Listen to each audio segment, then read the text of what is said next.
At its best, YouTube can be the world's largest library where each of us gets to pursue our curiosities completely for free. But at its worst, it can also be the corner peddler screaming out scary headlines designed to get us to buy more newspapers. And when it comes to financial YouTubers, you have to be really, really careful. And I say this as a finance YouTuber myself. Let's go for a walk and I'll share more. You know, I think most finance YouTubers, what's driving them is really the desire to teach and to share their knowledge and to help people make better decisions for their own lives. And I think that's YouTube at its best. And that's what I'm trying to do here. And I hope that comes across. But, you know, unfortunately, the revenue model, you know, people get paid based on how many views that their videos get. And it can be easy for people to get sidetracked, even people that started off with the best of intentions, and realize that, boy, scary headlines really drives views to their channel. I want to share some headlines from one person. I'm not going to mention who it is. It's somebody that in general I have respect for, and the videos themselves are okay. But the headlines are just crazy, okay? So here's one of the headlines.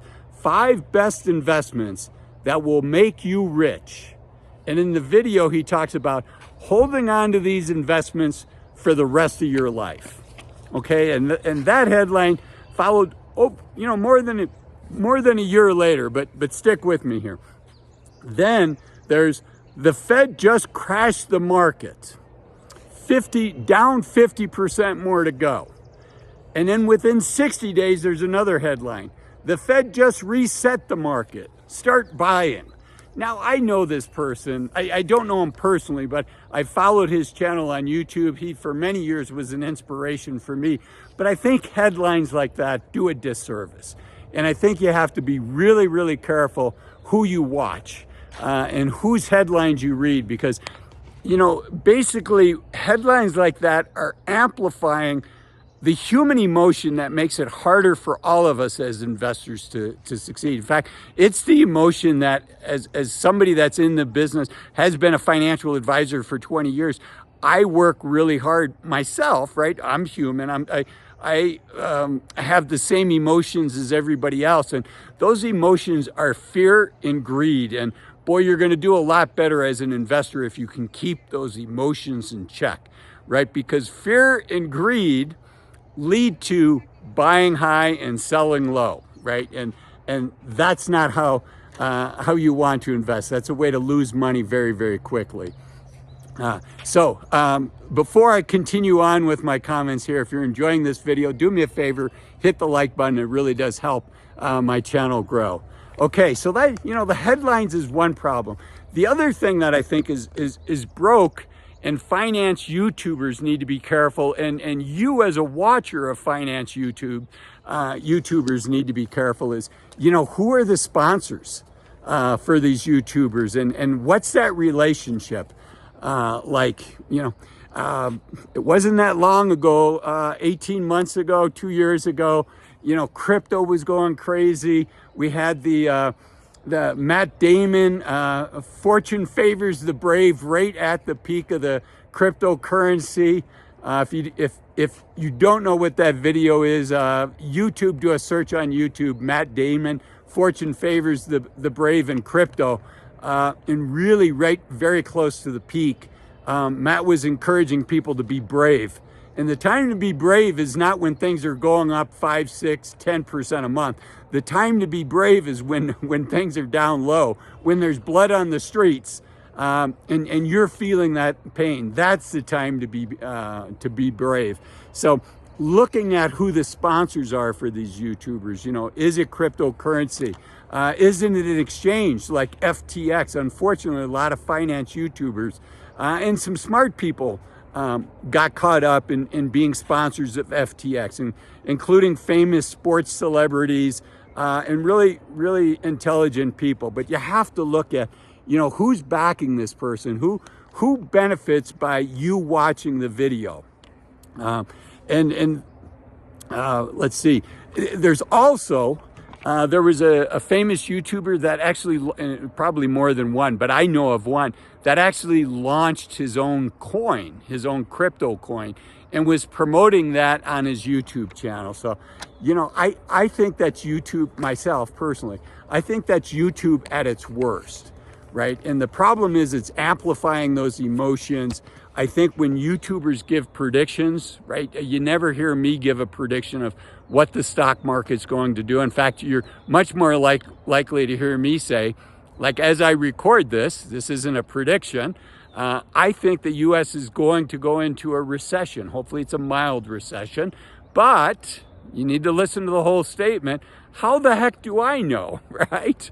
I don't know. You know, I can see things slowing down, but I'm the first to admit that I don't have a crystal ball, and I think it's healthy for YouTubers to share that with their audience. And I think it's very unhealthy when YouTubers say, oh, here's a stock you should buy, or here's an ETF you should buy.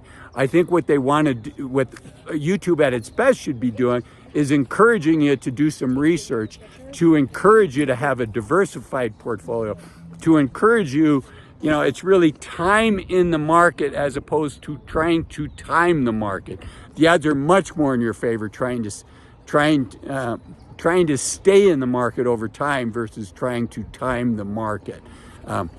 You know, you look over a 10, 15, 20-year period, the odds are 80% in your favor. And of course, you know, the SEC, the regulators want, YouTubers want everybody saying that past performance is no guarantee of future performance. And that's very true, which is why you can't just say, you know, what worked last year and just pile in on that, right? But you can look and say, you know, over time, if companies do things better, faster, cheaper, you know, the stock market's been around 100 years, and staying in the market over the long term, having a long-term asset allocation, I think the odds are in your favor, right? So enough said there, other than to share that, you know, I'm not an accountant, I'm not an attorney. This is not financial or investment advice for you, right? I don't know your situation, so it can't be. But what I can do is encourage you to do your own research. And again, that's what I think is YouTube at its best. And I think YouTube at its worst is when people are trying to sell a course and, you know, hey, this is how you get rich quick. You know, if only it were that easy. Yes, there are people that get rich quick, but they tend to be the outliers. For instance, in investing, you know, there's a lot of courses on foreign exchange trading or day trading, you know, and yes, there are individuals that have done very, very well doing that, but they're the outliers. They're not the norm. You know, foreign exchange trading is maybe like a company. I'm not even going to mention, let me just say maybe like a church that might have other branches in other countries, and so they're getting in euros. Let's say that they have churches in Europe, so they're getting in, and the headquarters is in the U.S. I'm just making up stuff. They're getting in euros, but they have expenses in dollars. So it makes sense they can actually lower their risk by locking in foreign exchange rates and say, you know, this is what we're going to exchange the euro at to get dollars. So they lower the volatility of their company by buying some of these foreign exchange contracts in the future. But, you know, individuals can also just buy that, and it's called a naked position. And they can get hurt really, really quickly. And, you know, what special information are they going to use to make that prediction? I would argue it's really hard to do. But, you know, if somebody's been lucky, you know, if you toss a quarter 100 times and you have 10 million people or whatever the odds are, there'll be one person that maybe always got heads. It doesn't mean that they're a genius at tossing a coin. But if they launch a course and they have a YouTube channel with millions of followers, they can do a lot of damage by saying, oh, here's the secret. Here's how I made all this money. You know, if only it were that easy. Unfortunately, it's not that easy.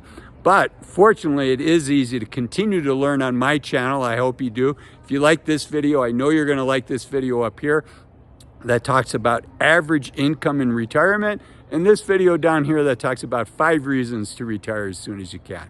Thanks for watching. Bye-bye.